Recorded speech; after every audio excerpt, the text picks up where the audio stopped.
আপনারা যারা কৃষিকাজ, মৎস্য চাষ কিংবা পশুপালন করেন অথবা এসব বিষয়ে নতুন কোনো তথ্য জানতে চান, শুরু করছি তাদের জন্য কৃষি উন্নয়ন ভিত্তিক প্রামাণ্য অনুষ্ঠান মাটি ও মানুষ। সেই দশক মাটি মানুষের ধারণদর্শ আমরা এই মুহূর্তে বাগেরহাট জেলার ফকিরহাট উপজেলার দহর মৌভূক অঞ্চলে। এই অঞ্চলে সাধারণত গলদা চিংড়ি চাষ হয় এবং ঘেরের আলে কৃষকরা আগাম সবজি চাষ করে থাকে। সেই দশক এই ঘেরের আলে আগাম সবজি চাষ নিয়ে আমাদের আজকের বিশেষ প্রতিবেদন। পাখির চোখে দৃশ্যমান বিস্তীর্ণ অঞ্চলটি হচ্ছে বাগেরহাট জেলার ফকিরহাটের দহর মৌভূক অঞ্চল। গ্রামের সিংহভাগ জুড়ে রয়েছে ছোট বড় নানা আকারের চিংড়ি ঘের। এগুলি সবই গলদা চিংড়ি ঘের। একসময় খুলনা, বাগেরহাট, সাতক্ষীরা অঞ্চলে ঘেরের আইল পতিত থাকতে দেখা যেত, কিন্তু সাম্প্রতিক বছরে সেই পতিত দৃশ্যটি আর নেই। এইসব অঞ্চলে বাগদা চিংড়ি ঘেরের আইলে সবজি আবাদ তেমনটি না হলেও গলদা চিংড়ি ঘেরের আইল জুড়ে সারা বছরই মিষ্টি কুমড়া, শশা, বেগুন, করলা, টমেটো, সিম, তরমুজ, ঢেঁড়স ইত্যাদি নানা জাতের সবজি আবাদ হয়ে থাকে।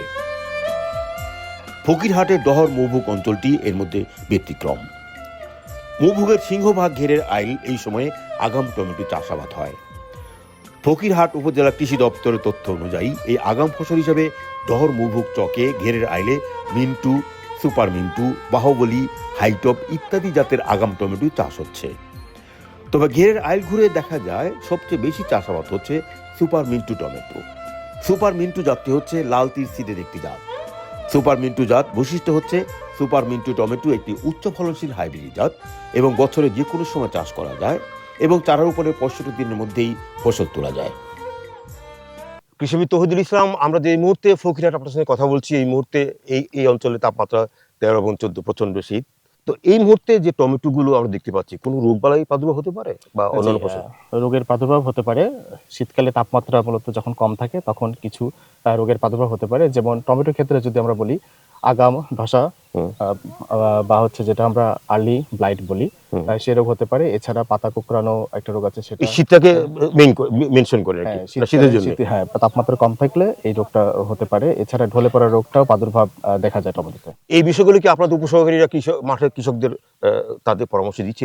আমরা উপসহকারী কৃষি কর্মকর্তা যারা যে ব্লকে নিয়োজিত আছে, সেই ব্লকের যে টমেটো ক্ষেতগুলোতে কৃষকের দোরগোড়ায় গিয়ে তারা সর্বাত্মক চেষ্টা করে পরামর্শ দেওয়ার এবং যে কোনো রোগের প্রাদুর্ভাব হওয়ার আগেই যাতে আগাম স্প্রে করা যায়, ছত্রাকনাশক স্প্রে করা যায়, সেই বিষয়ে তারা যথারীতি পরামর্শ। এখন তো টমেটো হারভেস্ট হচ্ছে, কিন্তু শুরুর থেকে যখন টমেটো ঘেরের পারে যখন চারাগুলো রোপণ করে, তারপর থেকে আপনাদের কৃষি বিভাগ থেকে তাদের কি ধরনের পরামর্শ দেওয়া ছিল এই রোগ বালাই সম্পর্কিত?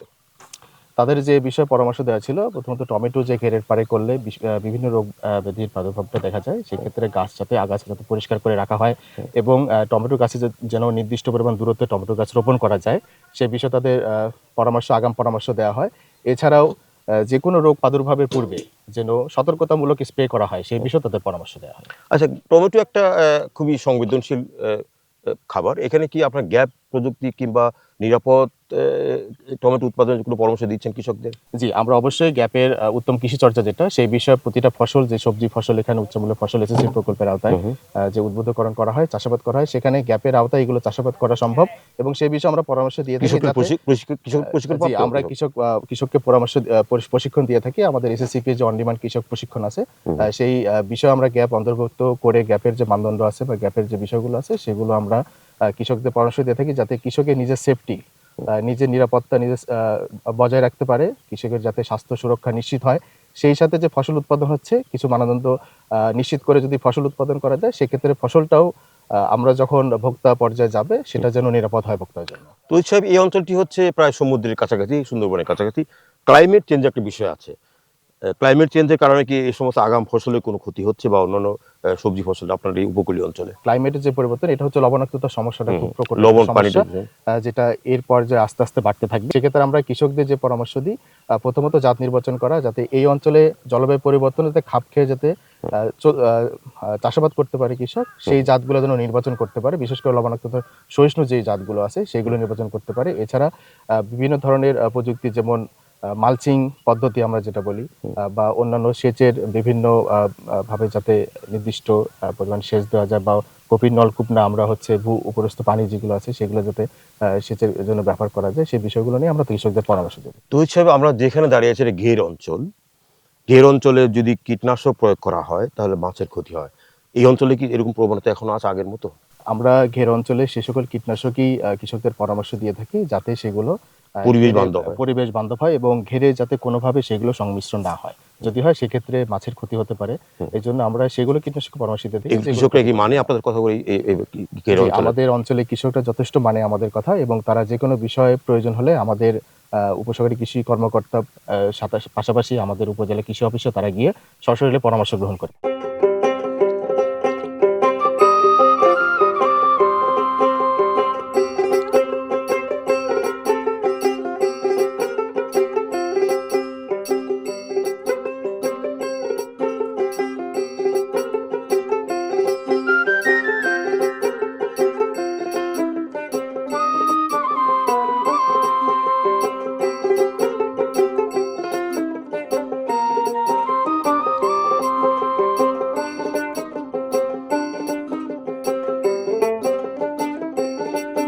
প্রথমে তো বাজার থেকে কিছু চারা আমি সংগ্রহ করতাম, সেই চারাগুলো দিয়েই আমি চাষ শুরু করি। কিন্তু সেখানে দেখা গেছে যেমন সুরক্ষা, ফলের খোসা খুব নরম, বা লাভলি যেটা সেটা একটু শক্ত, কিন্তু এই সমস্ত ফলগুলো ফলন এবং বাজারজাতকরণে বিভিন্ন অসুবিধা হয়।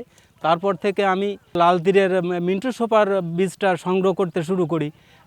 এখন দেখলাম আমার গাছের ফলও খুব বড়, শক্ত এবং বাজারজাত সহজলভ্য, কারণ মোটা ফল হওয়ার দরুন ফলগুলোর চাহিদা খুবই বেশি।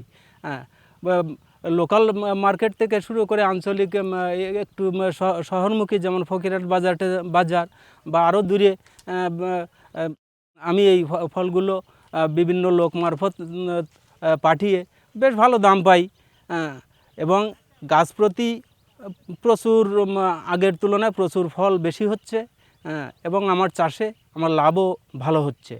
আমার গাছগুলোয় প্রচুর পরিমাণ ফল ধরেছিল, এখন প্রায় শেষের পথে, তাও প্রতি গাছে প্রায় 5-6 কেজি ফল আছে।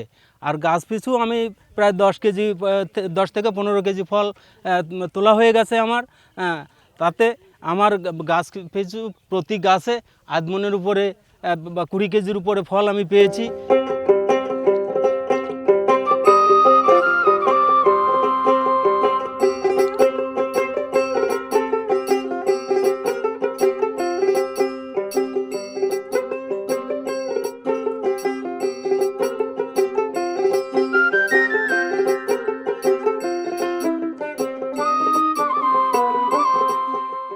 আমি মিন্টু সুপারে করি, টমেটো চাষ করি।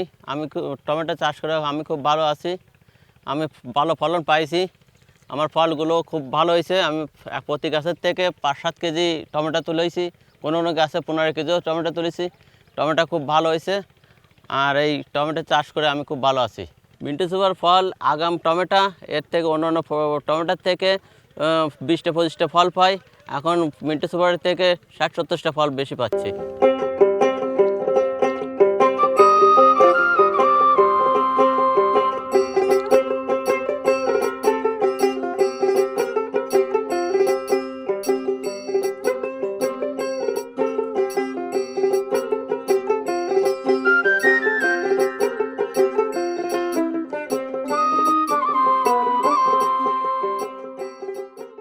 মিন্টু সুপার এটা আগাম জাত। আমরা এবছর প্রায় 3000 কৃষকের ভিতরে এই মিন্টু সুপার জাতটা আমরা দিয়েছি। তো এই জায়গা যে মাঠটা দেখতেছেন, এই মাঠে পুরোটাই এই ঘের এবং যত বড় মাঠ আছে এই মাঠটা পুরোটাই মিন্টু সুপারের একটা জাত।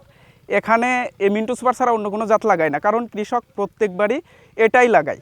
এখান থেকে মিন্টু সুপারে কৃষক যে পরিমাণ আর্ন করে, অন্যান্য জাত থেকে এই পরিমাণ আর্ন করতে পারে না, যার কারণে এইখানের কৃষকের সর্বপ্রথম এবং সর্বোচ্চ চাহিদা যেটা সেটা হলো মিন্টু সুপার। এখান থেকে প্রতি গাছ থেকে এক একজন কৃষক 15 কেজি প্লাস ফল হারভেস্ট করতে পারে, এবং এই জাতটা অন্যান্য জাতের তুলনায় একটু আগাম, যার কারণে এখানে দামটাও একটু বেশি পাচ্ছে কৃষক, আর এটাও বাজারে আগামজাত হওয়ার কারণে বাজারে নিলে দামটাও বেশি পাই। এই মিন্টু সুপারটা সর্বপ্রথম আমরা বীজ যখন কৃষকের হাতে যায় সেই টাইমটা হলো জুন, জুলাই, আগস্ট, এই 3 মাসের ভিতর কৃষক সিড মানে দোকান থেকে ক্রয় করে। আর আমরা ওই টাইমেই দেই, যেহেতু এটা আগামজাত সেহেতু আমরা একটু আগেই দেওয়ার চেষ্টা করি, আর কৃষক এটা আগে নিয়েই ভালো ফলাফল পায়। আর কৃষক এটা এইটা আগে এই জন্য করে যে এই টমেটো তোলার পরে এই ঘের যে দেখতেছেন, এই ঘেরের উপরেই কৃষক করলা চাষ করবে, শশার চাষ করবে, এই জন্য এখানে মিন্টু সুপারটা চাষ করে। আমরা গবেষণায় দেখেছি যে এই অঞ্চলে একটা গাছ থেকে বা একটা মিন্টু সুপার গাছ থেকে কৃষক 70 থেকে 75 পিস ফল পায়, এবং এই ফলের সাইজ বড় হওয়ার কারণে এই প্রতি গাছে প্রায় 15-16 কেজি ফল পায়। আর এর বাজার মূল্য বর্তমান সময়ে 800 থেকে 1000 পর্যন্ত প্রতি গাছ প্রতি পেয়ে যাচ্ছে কৃষকরা। এইভাবে আমরা এই অঞ্চলে মিন্টু সুপারের উপর 12 বছর ধরে কাজ করছি। মাঠ পর্যায়ে মিন্টু সুপারের ফলাফল খুব চমৎকার।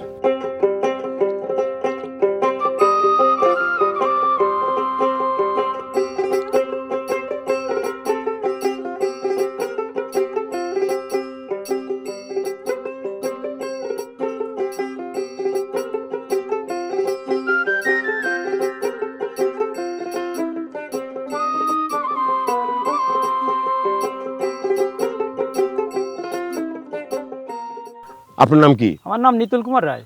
নিতুল কুমার রায়, আপনি কতদিন ধরে টমেটো চাষ করেন? আমি আজ 15 বছর ধরে টমেটো চাষ করি। সবসময় কি আগাম করেন নাকি? হ্যাঁ, সবসময় আগাম চাষ। আগে করতাম না, এখন আমরা এই কৃষক মাঠ স্কুল হওয়ার পরে এখন আমরা আগাম। কৃষক মাঠ স্কুল হওয়ার পরে কি ধরনের শিক্ষা পেলেন, কেন সংযুক্ত হলেন বলেন তো? আমাদের ফকিরহাট উপজেলা হইতে আমাদের স্যাররা অনেক কিছু শেখাইতেন যে আগাম টমেটো চাষ করলে তোমরা অনেক দাম পাইবা, সেইভাবে আমরা স্যারদের পরামর্শ অনুযায়ী আমাদের। দাম কি পাচ্ছেন? এখন ভালো দাম পাচ্ছি। আচ্ছা, এখন এগুলো বিক্রি করেন কোথায়? এখন বিক্রি করি আমাদের এখানে বাজার আছে, সেই বাজারে বিক্রি করি আমরা সবাই মিলে। ব্যাপারীরা আসে। আগে এই পদ্ধতি হইতো? হ্যাঁ, না, আগে এটা ছিল না। এখন আগে কেমন ছিল? আগে আমরা দাম পাইতাম না, 15-20 টাকা দাম পাইতাম। অনেক দূরে আমাদের নিয়ে যে পায়ে হেঁটে অনেক দূরে নিয়ে যেতে হতো। এখন আমাদের এখানে গাড়ি আসে, সেই গাড়িতে করে আমরা এখন মাল দিতে দাম দর হাঁকড়ি করে। আচ্ছা, আগে শুনতাম যে আপনারা এইসব অঞ্চল থেকে টমেটো জমিতেই পচে থাকতো, নষ্ট হইতো, এখন কিরকম হয়? না, আগে টমেটো জমিতে নষ্ট হতো, এখন সেটা পচে না। এখন আমরা খুব ভালো দাম পাচ্ছি, প্রত্যেকটা কৃষকই লাভবান এবার। কৃষি বিভাগের পরামর্শে আপনাদের এই লাভটুকু হচ্ছে? হ্যাঁ, কৃষি বিভাগের পরামর্শে। আপনারা কতজন এই টমেটো চাষ করছেন এখানে? আমি এখানে আছে প্রায় 3 বিঘার মতো টমেটো। আপনার 3 বিঘা? হ্যাঁ। আরো অনেক কৃষক আছেন? আছে, অনেক। কতজন কৃষক এই এলাকায় করেন? এখানে অন্তত 200 কৃষক আছে কম করে। এমনিভাবে ফকিরহাটের এইসব অঞ্চলে ঘেরের পারে প্রায় 200 জন কৃষক তারা এই আগাম টমেটো করছেন।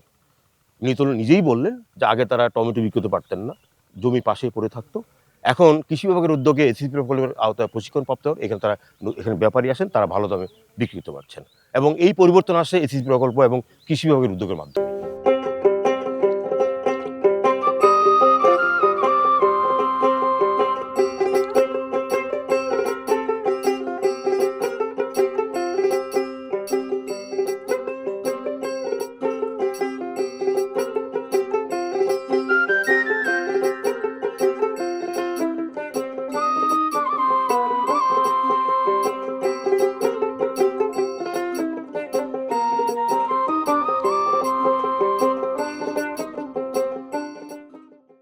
আগাম টমেটো চাষ নিয়ে দেখছেন আমাদের বিশেষ প্রতিবেদন অনুষ্ঠানে। এই পর্যায়ে আমরা কথা বলবো এই ব্লকের উপসহকারী কৃষক যারা বিপ্লব দাসের সঙ্গে। বিপ্লব দাস, এরকম কতজন কৃষক আপনারা আগাম টমেটো চাষে সম্পৃক্ত করেছেন এবং কি জাত এগুলো? আদাব স্যার, এখানে আসলে মিন্টু সুপার এবং আর বাহুবলী, বিজলি, এই জাতীয় টমেটো গুলো চাষ এখানে হয়।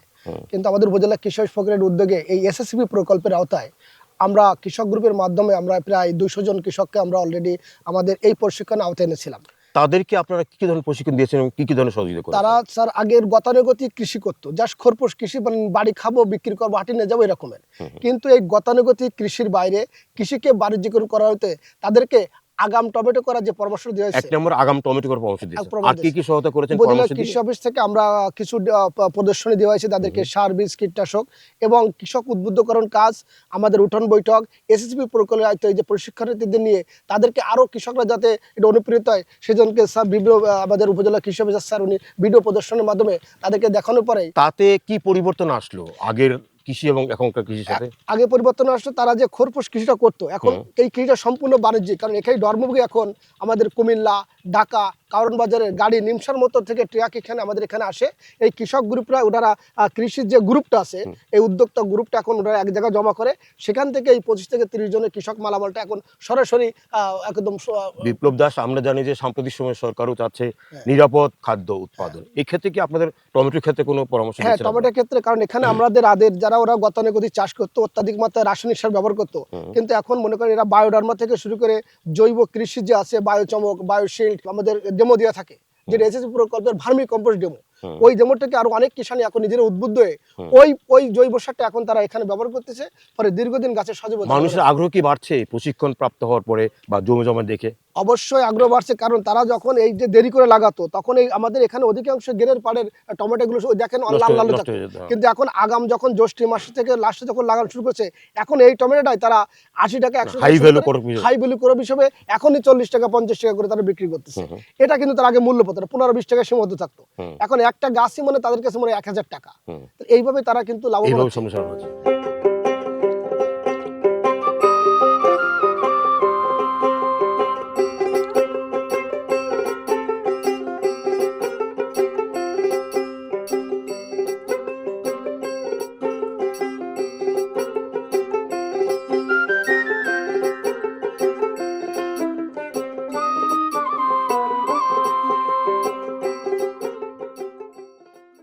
ফকিরহাট অঞ্চলের গলদা চিংড়ি ঘেরের আগাম সবজি চাষের ক্ষেত্রে সুপার মিন্টু টমেটো নিয়েছিল আমাদের আজকে বিশেষ প্রতিবেদন। আজ এই পর্যন্তই। আমাদের আগামী অনুষ্ঠানগুলো দেখবার আমন্ত্রণ জানিয়ে শেষ করছি আমাদের আজকের মাটির মানুষ। সকলকে ধন্যবাদ।